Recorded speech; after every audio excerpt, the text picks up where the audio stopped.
بسم اللہ الرحمن الرحیم الحمد للہ رب العالمین والصلاة والسلام علی سید الانبیاء والمرسلین اما بعد۔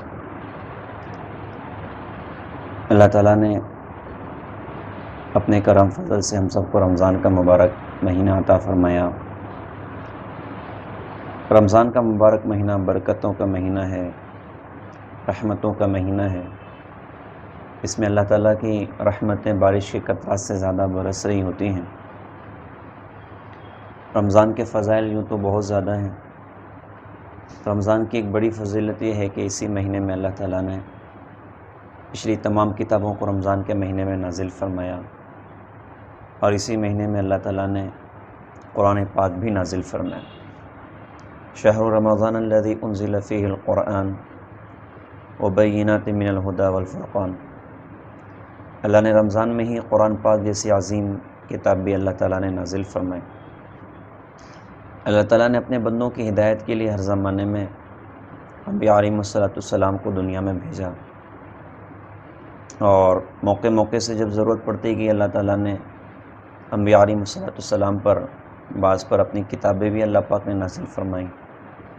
4 کتابیں اللہ نے اتاری ہیں: تورات، انجیل، زبور، قرآن پاک۔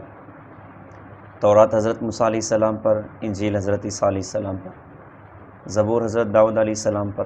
یہ ساری کتابیں رمضان میں نازل فرمائیں اور پوری کتابی شکل میں انبیاء علیہم السلام پر اتاری۔ لیکن قرآن اللہ تعالیٰ نے جناب محمد رسول اللہ صلی اللہ علیہ وسلم پر 23 سال کے لمبے عرصے میں اللہ پاک نے نازل فرمایا۔ یوں تو پورا قرآن اکٹھا آسمان دنیا پر شب قدر کی رات میں اللہ پاک نے نازل کر دیا، رمضان میں نازل فرما دیا۔ لیکن زمین پر جیسے ضرورت پڑتی گئی اللہ تعالیٰ حضرت جبریل علیہ السلام کے واسطے سے جناب محمد رسول اللہ صلی اللہ علیہ وسلم پر اپنا قرآن نازل فرماتے تھے۔ یہ قرآن اللہ کا زبردست کلام ہے، اور یہ ہمارے نبی حضرت محمد صلی اللہ علیہ وسلم کا ایک بہت خوبصورت، بہت بڑا معجزہ ہے۔ اللہ تعالیٰ انبیاء علیہم السلام کو ہر زمانے میں بھیجتے اور انہیں معجزات عطا فرماتے تھے، جس کے ذریعے سے انبیاء علیہم السلام اللہ کے بندوں کو اللہ کی طرف بلاتے تھے۔ جسے اللہ تعالیٰ نے حضرت عیسیٰ علیہ السلام کو معجزات عطا فرمائے۔ عیسیٰ علیہ السلام کے معجزات میں تھا کہ مردے سے کہتے کہ قم بإذن اللہ، اللہ کے حکم سے کھڑا ہو جا، تو مردہ زندہ ہو جاتا تھا، اور مٹی کے پرندے بنا کر اس میں اگر وہ پھونک دے تو وہ زندہ ہو کے وہ اڑ جاتا تھا۔ عیسیٰ علیہ السلام کے معجزات میں تھا۔ اللہ نے ہر نبی کو معجزات عطا فرمائے۔ ہمارے نبی کو بھی بہت سارے معجزات اللہ تعالیٰ نے دی۔ آپ کے معجزات میں تھا کہ پتھر بھی حضرت محمد صلی اللہ علیہ وسلم کو سلام کرتے، درخت ہمارے نبی کو پہچانتے، پتھر ہمارے نبی کو پہچانتے، اونٹ حضرت محمد صلی اللہ علیہ وسلم کو سلام کرتے، جنگل کے درندے حضرت محمد صلی اللہ علیہ وسلم کو پہچانتے۔ تو بے شمار معجزات جناب محمد رسول اللہ صلی اللہ علیہ وسلم کے ہیں۔ ایک بڑا معجزہ قرآن پاک ہے۔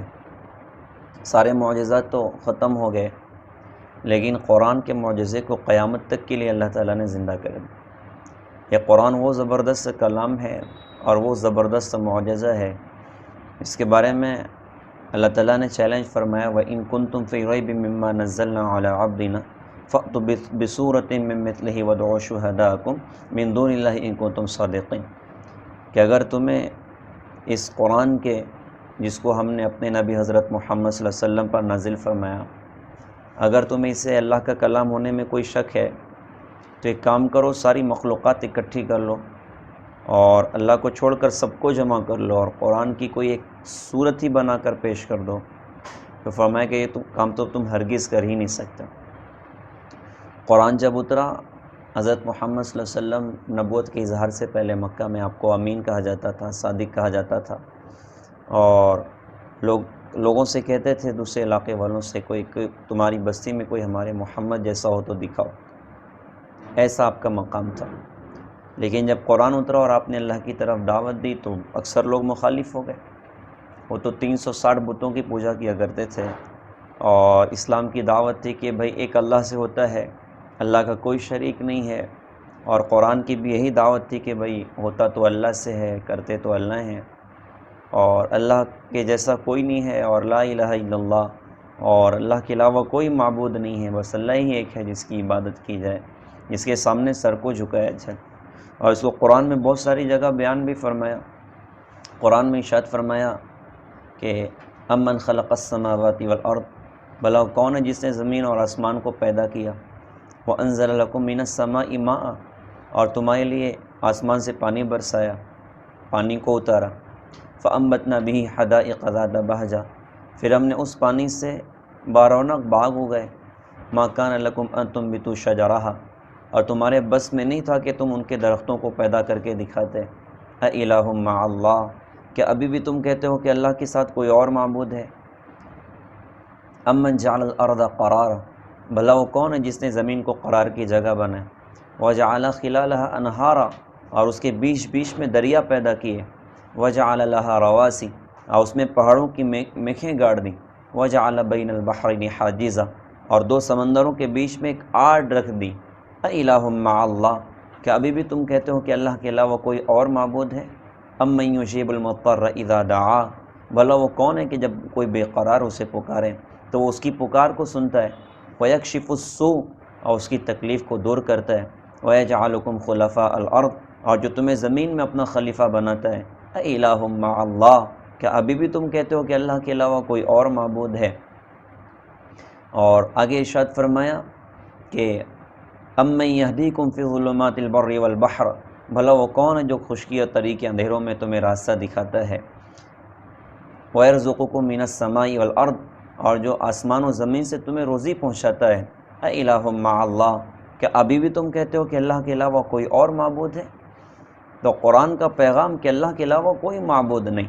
تو جب قرآن اترا حضرت محمد صلی اللہ علیہ وسلم پر، تو اکثر مشرکین اور کافر مخالف ہو گئے اور باغی ہو گئے، اور پھر ان کی زبان کے اپنے جملے بدل گئے، پھر حضرت کو شاعر کہنا شروع کیا، دیوانہ کہنا شروع کیا، نعوذ باللہ پاگل کہنا شروع کیا، نعوذ باللہ مجنون کہنا شروع کیا۔ اچھا، بڑی عجیب بات کہ اپنی ہی باتوں میں مختلف ہو جاتے تھے، انہیں خود بھی اپنی بات پر یقین نہیں آتا تھا، کیونکہ قرآن ایسا زبردست سا کلام اللہ نے حضرت محمد صلی اللہ علیہ وسلم پر نازل فرمایا کہ جس کی نظیر پوری کائنات میں کہیں نہ ملتے تھے۔ اس سے وہ خود کہتے تھے کہ شاعروں کو تو ہم جانتے ہیں، لیکن محمد صلی اللہ علیہ وسلم کا کلام ان سے الگ ہے، اور کاہنوں سے الگ کلام ہے۔ بڑا عجیب کلام جناب محمد الرسول اللہ صلی اللہ علیہ وسلم پر اللہ نے نازل فرمایا۔ تو قرآن کی دعوت سارے مخالف ہو گئے، سارے باغی ہو گئے کہ نہیں یہ تو غلط ہے، اور پھر حضرت پہ بہتان باندھنے شروع کی۔ اچھا، ہم قربان جائیں اللہ پر، اللہ تعالیٰ جب بھی حضرت محمد صلی اللہ علیہ وسلم پر الزام لگتے ہیں، اللہ تعالیٰ اپنے نبی کی صفائی قرآن میں خود اللہ پاک بیان فرماتے۔ کیا شان ہے جناب محمد رسول اللہ صلی اللہ علیہ وسلم کی۔ مشرکین مکہ نے ہمارے نبی کے بارے میں کہا، یار یہ رسول ہی نہیں ہے، یہ تو بس ایسے ہی اپنی طرف سے جھوٹ باتیں نعوذ باللہ پیش کرتے ہیں۔ اللہ تعالیٰ نے ارشاد فرمایا کہ یاسین والقرآن الحکیم انک لمن المرسل، کہ میں گواہی دیتا ہوں کہ آپ میرے رسولوں میں سے۔ مشرکین مکہ نے کہا، یار یہ آدمی جو نعوذ باللہ یہ نہ جھوٹ باتیں کرتے ہیں، ان پر کوئی کلام نہیں اترتا۔ تو اللہ نے فرمایا کہ وما ينطق عن الهوى ان هو الا وحی یوحی، ہمارے نبی اپنی طرف سے کچھ نہیں کہتے، یہ وہ کہتے ہیں جو ہم ان پر اتارتے۔ مشرکین مکہ نے کہا، یار یہ مجنون نعوذ باللہ ہو چکے ہیں۔ تو اللہ نے فرمایا کہ فلا اقسم بما تبصرون، اللہ نے فرمایا کہ نون والقلم وما یسطرون ما انت بنعمت ربک بمجنون، نبی جی اپنے رب کے فضل سے آپ مجنون نہیں ہیں۔ مشرکین مکہ نے حضرت کے بارے میں کہا، یار یہ نعوذ باللہ شاعر آدمی، یہ کوئی قرآن نہیں سناتے بلکہ شاعروں کے کلام ہی ہمیں سنا رہے ہوتے ہیں۔ تو اللہ نے فرمایا کہ فلا اقسم بما تبصرون وما لا تبصرون انه لقول رسول کریم وما هو بقول شاعر قلیلا ما تؤمنون، مجھے قسم ہے دیکھے اندیکھے یعنی کل کائنات کی، یہ میرا رسول شاعر نہیں ہے، تم کم ہی ایمان لاتے ہو۔ انہوں نے کہا یہ کاہن آدمی ہے، تو اللہ پاک نے ارشاد فرمایا ولا بقول کاہن قلیلا ما تذکرون، اور یہ کاہن بھی نہیں ہے، تم کم ہی نصیحت قبول کرتے۔ تو اللہ نے قرآن اترا جناب محمد رسول اللہ صلی اللہ علیہ وسلم پر، تو مشرکین مکہ حضرت کی مخالفت میں مرنے کو تیار ہو جاتے تھے، لیکن قرآن کی ٹکر کا کوئی کلام تیار نہ کر سکے، کوئی ایک صورت تیار نہ کر سکے۔ بڑا عجیب کلام ہے، کتنوں کی دل کی دنیا کو اس نے جوڑ کے رکھ دی، کتنوں کی دل کی دنیا میں انقلاب اس نے پیدا کر کے رکھ دی۔ حضرت عمر جیسے آدمی کے بارے میں کون سوچ سکتا تھا کہ یہ بندہ کلمہ پڑھ جائے؟ ان کے بارے میں مشہور تھا کہ اگر سننا کے خطاب کے گدھے نے کلمہ پڑھا ہے تو مان جانا، اور اگر سننا کے خطاب کے بیٹے عمر نے کلمہ پڑھ لیا تو مت ماننا۔ یہ بندہ اتنا سخت ہے حضور کی مخالفت میں، کبھی کلمہ نہیں پڑھے۔ لیکن قرآن ہے، اس نے دل کی دنیا کو جھنجھوڑ کے رکھ دی۔ تو بڑے مشہور واقعہ ہے حضرت عمر رضی اللہ عنہ کا۔ مکہ میں مسلمانوں کی تعداد کچھ 38 ہو گئی، تو ابھی تک چھپ کر تبلیغ ہوتی تھی، چھپ کر دین کا کام ہوتا تھا۔ تو حضرت ابو بکر رضی اللہ عنہ نے کہا کہ حضرت ہماری تعداد اب کچھ زیادہ ہو گئی ہے، ہمیں کھل کر اللہ کے دین کا کام کرنا چاہیے۔ تو ہمارے نبی نے فرمایا کہ ابو بکر ہم لوگ ابھی تھوڑے ہیں۔ کہ نہیں جی حضرت آپ اجازت دیں، میں کھل کر اللہ اس کے رسول کی بات کرنا چاہتا ہوں۔ تو آپ نے اجازت دی اور سارے صحابہ اور خود حضور بھی بیت اللہ پہنچے اور حضرت ابو بکر رضی اللہ عنہ نے بیان فرمایا اور کھلم کھلا اللہ اس کے رسول کی طرف دعوت دی۔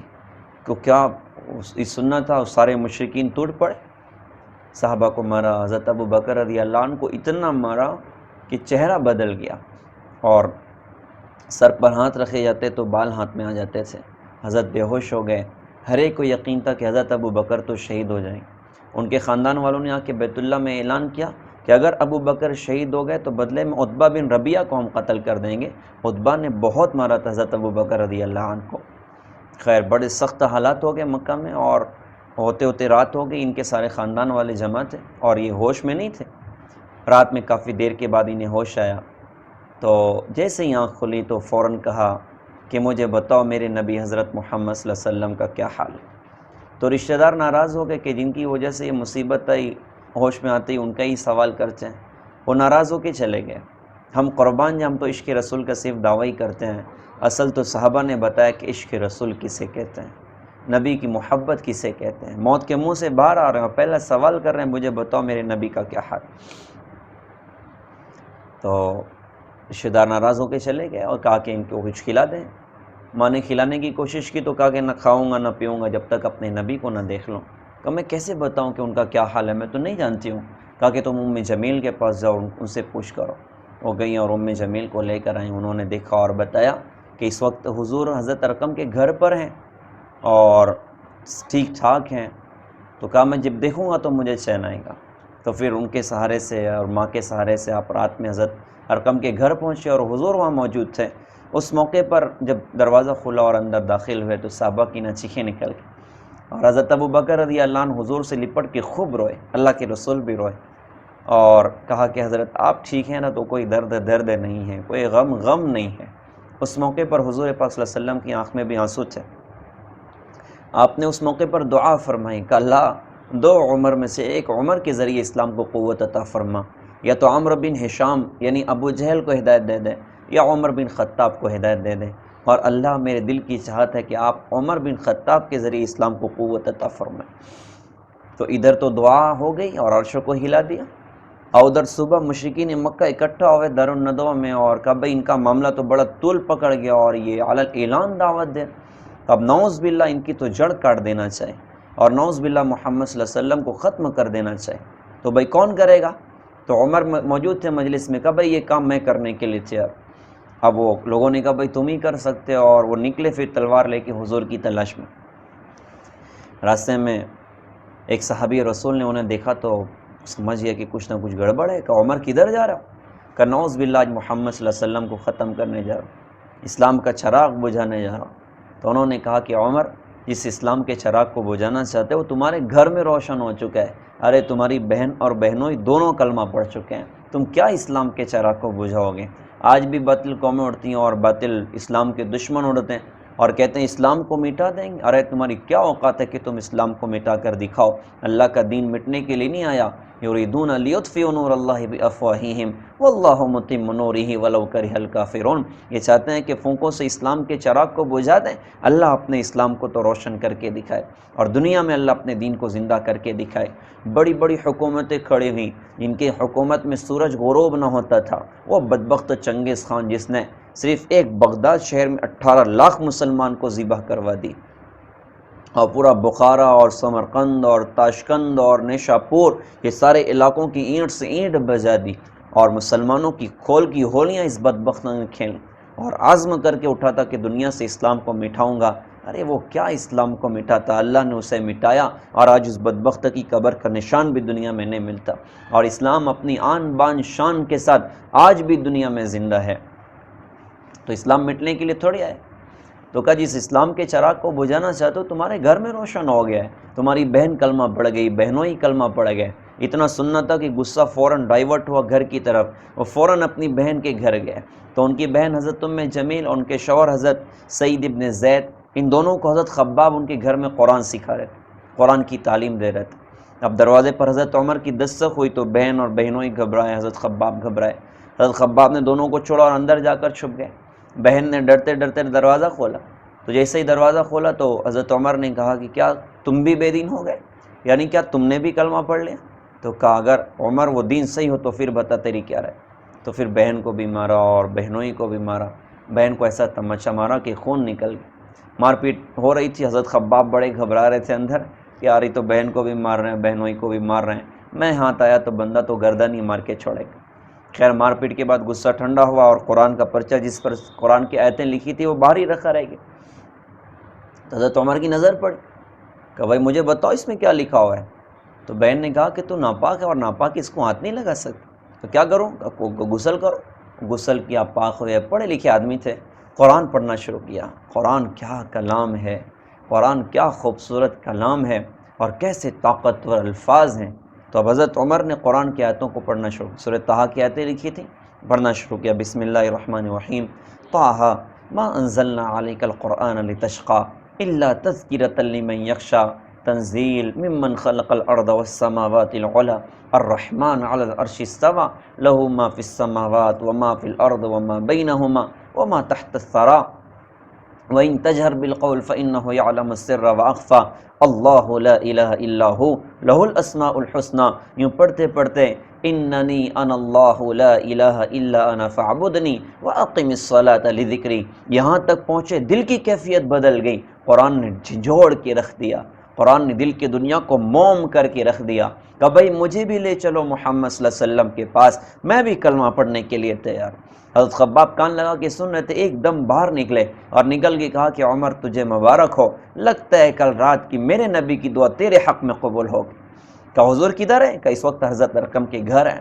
اب وہ اکیلے نکلے اور تلوار ہاتھ میں تھی اور حضرت ارقم کے گھر کی طرف چلے، وہاں پر صحابہ موجود تھے اور حضور بھی موجود تھے۔ صحابہ نے دیکھا کہ عمر آ رہے ہیں تو گھبرائے۔ اس موقع پر حضرت حمزہ رضی اللہ عنہ نے ارشاد فرمایا، اللہ کے شعروں میں سے ایک شعر، کہا کہ اگر عمر کا ارادہ ٹھیک ہے تو کوئی بات نہیں، ورنہ آج عمر کی تلوار سے عمر کی گردن مار دی جائے۔ مسلمان کو بزدل نہیں ہونا چاہیے، مسلمان کو بہادر ہونا چاہیے، کیونکہ مسلمان اس کے سامنے آخرت کی زندگی ہے، اس کے سامنے جنت کی نعمتیں ہیں، اس کے ساتھ جنت کے وعدے ہیں، اس کے ساتھ اللہ اس کے رسول کے وعدے ہیں، لہٰذا بہادر ہونا چاہیے مسلمان کو کہ ہم اپنے اسلام سے نہیں ہٹ سکتے، ہم اپنے دین سے نہیں ہٹ سکتے، جان دی جا سکتی، ایمان نہیں دیا جا سکتا، سب کچھ لٹایا جا سکتا ہے، ایمان نہیں دیا جا سکتا۔ لاکھ کافر بہائیں میرا لہو، میں نہ چھوڑوں گا لا شریک لہو۔ اسلام پر جمنا، اسلام پر استقامت، ساری دنیا کی کرنسیاں اکٹھی ہو جائیں اور ایک ایمان والے کے ایمان کے سودے کریں، اللہ کی قسم ایک ایمان والے کی ایمان کی قیمت نہیں لگا سکتے۔ اور اگر بندہ ان کرنسیوں سے متاثر ہو کر ایمان کے سودے کرتا ہے تو دنیا اور آخرت کی خسارے کا اس نے سودا کیا، خسرت دنیا والآخرہ، دنیا اور آخرت میں گھاٹا اس کا مقدر ہوا، دنیا اور آخرت میں تباہیاں اس کا مقدر ہوئیں۔ آج ایک بڑا عجیب وقت چلا ہوا کہ آج مسلمان بچیاں اپنے دین کے سودے کرتی ہیں، اپنے ایمان کے سودے کرتی ہیں، خواہشات کے لیے اور پیسوں کے لیے اور اپنے ارمان پورے کرنے کے لیے اپنے ایمان کا سودا کر لیں۔ مسلمان ماں کی گود دیکھی، مسلمان باپ کی باہیں دیکھیں، مسلمان باپ کی کمائیاں جس پر لگیں، ایک دم بالغ ہو کے اپنے دین ایمان کے سودے کر اور اوروں کے ساتھ شادیاں رچا لیں اور اسلام کو چھوڑ دیا۔ اللہ کی قسم دنیا اور آخرت کے گھاٹے کا سودا ہے، دنیا اور آخرت کے نقصان کا سودا ہے۔ ایمان ہاتھ سے چلا گیا، اسلام ہاتھ سے چلا گیا، آخرت کی اتنی بڑی تباہی اور بربادی مقدری جس کا تصور نہیں لگا سکتا۔ حضرت حمزہ نے فرمایا کہ ارادہ ٹھیک ہے تو کوئی بات نہیں، ورنہ جو عمر کی تلوار سے عمر کی گردن مار دی جائے۔ خیر جب قریب آئے تو حضرت نے فرمایا بھائی دروازہ کھولو۔ دروازہ کھولا کہ حضرت عمر اندر داخل ہوئے، حضور کے سامنے بیٹھے، اللہ کے رسول نے ان کا گریبان پکڑ کے جھٹکا دیا اور فرمایا کہ عمر ابھی وقت نہیں آیا کہ تو کہہ اشہد ان لا الہ الا اللہ و اشہد ان محمد رسول اللہ. کہا جی وہ وقت آ چکا ہے، اور فوراً حضرت عمر نے کلمہ پڑھا اشہد ان لا الہ الا اللہ و انک محمد رسول اللہ. حضرت عمر کا کلمہ پڑھنا تھا، وہ سارے صحابہ کی وہ کیفیت ایسا خوش ہے، اللہ اکبر اللہ اکبر اللہ اکبر اللہ اکبر. ان کی آواز بیت اللہ تک پہنچی. صحابہ بڑے خوش اور اللہ کی رسول بھی بڑے خوش. آسمانی دنیا سے حضرت جبرائیل آ گئے، آ کر پوچھتے ہیں کہ حضرت آپ کو عمر کے اسلام پر خوشی ہو رہی ہے؟ تو آپ نے فرمایا کہ ہاں مجھے بہت خوشی ہو رہی ہے. حضرت جبرائیل نے کہا کہ حضرت آج تو عمر کے اسلام پر آسمان کے فرشتے بھی خوش ہیں کہ آج عمر نے کلمہ پڑھ لیا. تو قرآن وہ زبردست سا کلام ہے جس سے ایسے انسان کے دل کی دنیا کو بھی جھنجھوڑ کے رکھ دیا. اللہ نے بڑی دولت دی ہے، اللہ نے بڑی نعمت دی ہے. ہم قرآن کی قدر کریں، ہم قرآن سیکھیں، ہم اس کی تلاوت کا اہتمام کریں، علماء سے اس کو سمجھیں، اپنی زندگی میں قرآن کے احکام کو جگہ دیں، اور پھر قرآن ساری دنیا میں زندہ ہو. یہ قرآن ایک خوبصورت پیغام ہے جسے ساری دنیا کے انسانوں تک پہنچانا. اللہ نے اسے ھدی للناس ارشاد فرمایا، اور ھذا بلاغ للناس ارشاد فرمایا کہ یہ پیغام ہے سارے دنیا کے انسانوں تک پہنچانے کے لیے. وقت فرصت ہے کہاں، کام ابھی باقی ہے، نور توحید کا اتمام ابھی باقی ہے. اللہ تعالی ہم سب کو قبول فرمائیں، قرآن کی قدر دانی کی اللہ تعالی ہم سب کو توفیق عطا فرمائیں. وآخر دعوانا الحمدللہ رب العالمین. السلام علیکم ورحمۃ اللہ وبرکاتہ.